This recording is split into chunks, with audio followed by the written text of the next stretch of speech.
ਇਹ 14ਵੀਂ ਅੱਜ ਡੈਮੋਲੀਸ਼ਨ हैगी है म्यूनसिपल कॉरपोरेशन ਵੱਲੋਂ ਤੇ ਪੁਲਿਸ ਇਮਦਾਦ ਸਾਡੇ ਤੋਂ ਮੰਗੀ ਸੀ ਉਹਨਾਂ ਨੇ। ਅਸੀਂ ਉੱਥੇ ਆਏ ਹਾਂ ਸਟੇਸ਼ਨ 'ਚ। ਇਹਦੇ ਖਿਲਾਫ 7 ਮੁਕੱਦਮੇ ਦਰਜ ਹੈ, ਪ੍ਰੀਵੈਂਟਿਵ ਐਕਸ਼ਨ ਵੀ ਹੋਇਆ ਔਰ ਕਾਫੀ ਨੋਟੋਰੀਅਸ ਬੰਦਾ ਹੈ। ਇਸ ਤੋਂ ਇਲਾਵਾ ਇਹਦਾ ਜਿਹੜਾ ਭਰਾ ਜਸਬੀਰ ਸਿੰਘ ਉਹ ਵੀ ਬੜਾ ਨੋਟੋਰੀਅਸ ਗੈਂਗਸਟਰ ਹੈ ਜੋ ਇਸ ਵੇਲੇ ਜੇਲ੍ਹ 'ਚ ਹੈ। ਕ੍ਰਾਸ ਬਾਰਡਰ ਡਰੋਨ ਦਾ ਕੰਮ ਹੈਗਾ, ਉਹ ਤੁਹਾਨੂੰ ਪਤਾ ਹੀ ਹੈ ਕਿਸ ਤਰ੍ਹਾਂ मतलब साडा गुआढ़ी मुल्क इस काम च लगे ही रहिंदा है और पुशन करते रहंदे और ड्रग्स की जिहड़ी सप्लाई है, बट पूरी तरह सतर्क सी। और गाना तो मझ इतने पाती पर जो शराब के चूहे थे उन्होंने खुली छुट्टियां भी चूहे के 2 शराबा के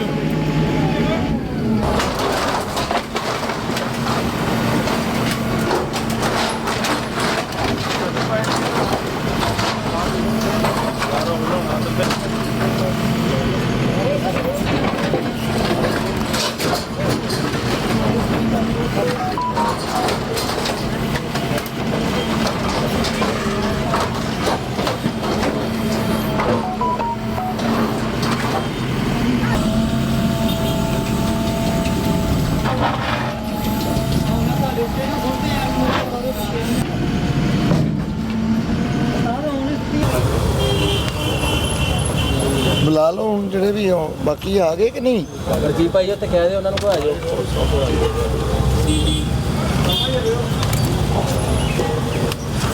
ते करिए सर।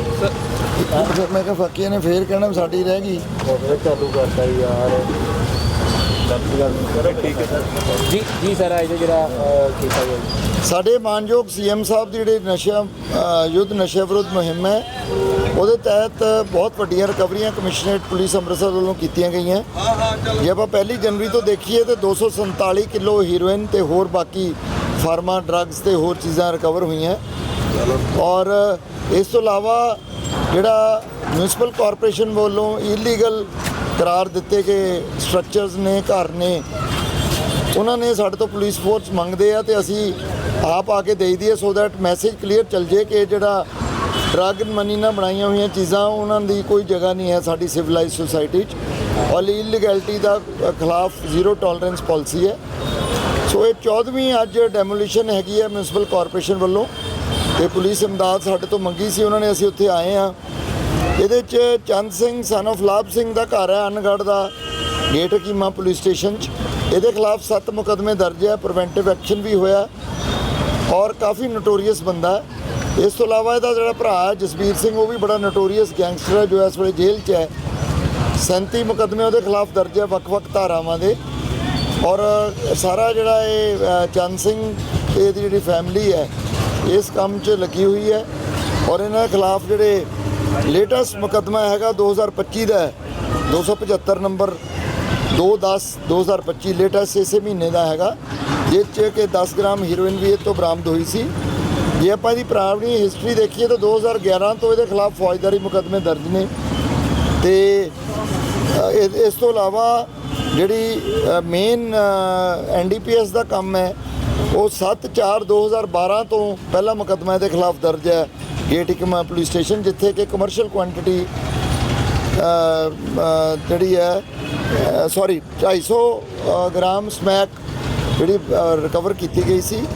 ਉਸ ਤੋਂ ਇਲਾਵਾ ਕਮਰਸ਼ੀਅਲ ਕੁਆਂਟੀਟੀ ਦਾ ਤਰਨਤਾਰਨ ਦਾ ਮੁਕੱਦਮਾ ਹੈਗਾ ਔਰ ਉਸ ਤੋਂ ਇਲਾਵਾ ਗੇਟ ਹਕੀਮਾ 'ਚ ਇਹਦੇ ਅਲੱਗ-ਅਲੱਗ ਹੀਰੋਇਨ ਦੇ ਮੁਕੱਦਮੇ ਦਰਜ ਨੇ। ਤੇ ਸਾਡੀ ਜਿਹੜੀ ਕਮਿਸ਼ਨਰੇਟ ਪੁਲਿਸ ਦੀ ਜਿਹੜੀ ਜ਼ੀਰੋ ਟੋਲਰੈਂਸ ਪਾਲਿਸੀ ਸਾਡੇ ਸਟੇਟ ਵੱਲੋਂ ਸੀਐਮ ਸਾਹਿਬ ਵੱਲੋਂ ਬਣਾਈ ਹੈ ਉਹਦੇ ਉੱਤੇ ਇਸੇ ਤਰ੍ਹਾਂ ਕੰਮ ਕਰਦੇ ਹਾਂ। ਇਸ ਤੋਂ ਇਲਾਵਾ ਬਹੁਤ ਸਾਰੀਆਂ ਪ੍ਰਾਪਰਟੀਜ਼ ਫਰੀਜ਼ ਵੀ ਕੀਤੀਆਂ ਜਾ ਰਹੀਆਂ ਔਰ ਕੰਪੀਟੈਂਟ ਅਥਾਰਟੀ ਦਿੱਲੀ ਰਾਹੀਂ ਉਹਨਾਂ ਨੂੰ ਅਸੀਂ ਜਿਹੜਾ ਫਰੀਜ਼ ਕਰਾ ਕੇ ਨੋਟਿਸ ਦਿੰਦੇ ਹਾਂ, ਰੈਵਨਿਊ ਨੂੰ ਦੱਸਿਆ ਜਾਂਦਾ ਔਰ ਉਹਦਾ ਅਗਲਾ ਜਿਹੜਾ ਪ੍ਰੋਸੈਸ ਹੈਗਾ ਫੋਰਫੀਚਰ ਦਾ ਉਹ ਵੀ ਅਸੀਂ ਉਹਨੂੰ ਵੀ ਅਡਾਪਟ ਕਰਦੇ ਹਾਂ। ਸਰ ਕੁਛ ਠੱਲ ਪਈ ਹੈ ਜੀ ਜਿਹੜੇ ਲੋਕ ਨੇ, ਕੀ ਲੱਗਦਾ ਹਜੇ ਵੀ ਉਹਨਾਂ ਕੀ ਕੰਮ ਕਰ ਰਿਹਾ ਜੀ? ਨਹੀਂ ਦੇਖੋ ਬਹੁਤ ਫਰਕ ਹੈ ਮੇਰੇ ਮੁਤਾਬਕ ਤਾਂ ਅਵੇਲੇਬਿਲਟੀ ਔਨ ਸਟਰੀਟ ਘੱਟ ਹੈ, ਤਾਂ ਹੀ ਫਾਰਮਾਸਿਊਟੀਕਲ ਡਰੱਗਸ ਤੁਸੀਂ ਦੇਖੋ ਉਹਦੀ ਰਿਕਵਰੀ ਬਹੁਤ ਲੱਖਾਂ 'ਚ ਆਈ ਹੈ ਔਰ ਸਾਡੇ ਕਮਿਸ਼ਨਰੇਟ ਦੇ ਵਿੱਚ ਐਡੀ ਵੱਡੀਆਂ ਰਿਕਵਰੀਆਂ ਨਹੀਂ ਹੋਈਆਂ ਪਹਿਲਾਂ, ਜਿਨ੍ਹਾਂ ਨੂੰ ਅਸੀਂ ਜਾ ਕੇ ਇੰਟਰ ਸਟੇਟ ਯੂਪੀ, ਗੁਜਰਾਤ ਔਰ ਮੱਧ ਪ੍ਰਦੇਸ਼ ਦੇ ਵਿੱਚ ਵੀ ਜਾ ਕੇ ਰਿਕਵਰੀਆਂ ਕੀਤੀਆਂ ਇੱਥੋਂ ਡਰੱਗ ਇੰਸਪੈਕਟਰ ਲੈ ਕੇ ਜਾ ਕੇ। ਬਾਕੀ ਜਿਹੜਾ ਕ੍ਰਾਸ ਬਾਰਡਰ ਡਰੋਨ ਦਾ ਕੰਮ ਹੈਗਾ ਉਹ ਤੁਹਾਨੂੰ ਪਤਾ ਹੀ ਹੈ ਕਿਸ ਤਰ੍ਹਾਂ ਮਤਲਬ ਸਾਡਾ ਗੁਆਂਢੀ ਮੁਲਕ ਇਸ ਕੰਮ 'ਚ ਲੱਗਿਆ ਹੀ ਰਹਿੰਦਾ ਹੈ ਔਰ ਪੁਸ਼ਨ ਕਰਦੇ ਰਹਿੰਦੇ ਉਹ ਡਰੱਗਸ ਦੀ ਜਿਹੜੀ ਸਪਲਾਈ ਹੈ ਬਟ ਪੂਰੀ ਤਰ੍ਹਾਂ ਸਤਰਕਾਂ ਸੀ ਔਰ ਰਿਕਵਰੀਜ਼ ਵੀ ਸ਼ੋਅ ਕਰਦੀਆਂ ਕਿ ਕਿੰਨਾ ਇਨਫੋਰਸਮੈਂਟ ਦੇ ਉੱਤੇ ਸਟਰੋਂਗ ਕੰਮ ਹੋ ਰਿਹਾ। ਲੱਗਦਾ ਨਹੀਂ ਕਿ ਅਵੇਅਰਨੈਸ ਕੈਂਪ ਹੋਰ ਜ਼ਰੂਰੀ ਚਾਹੀਦੇ ਨੇ ਲੋਕਾਂ ਨੂੰ ਅਵੇਅਰ ਕਿਉਂਕਿ ਨੌਜਵਾਨ ਖਾਸ ਕਰਕੇ ਇਸ ਪਾਸੇ ਲੱਗ ਰਹੇ ਨੇ। ਦੇਖੋ ਮੈਂ ਸਮਝਦਾ ਕਿ ਕਾਫੀ ਅੱਗੇ ਨਾਲੋਂ ਫਰਕ ਹੈ।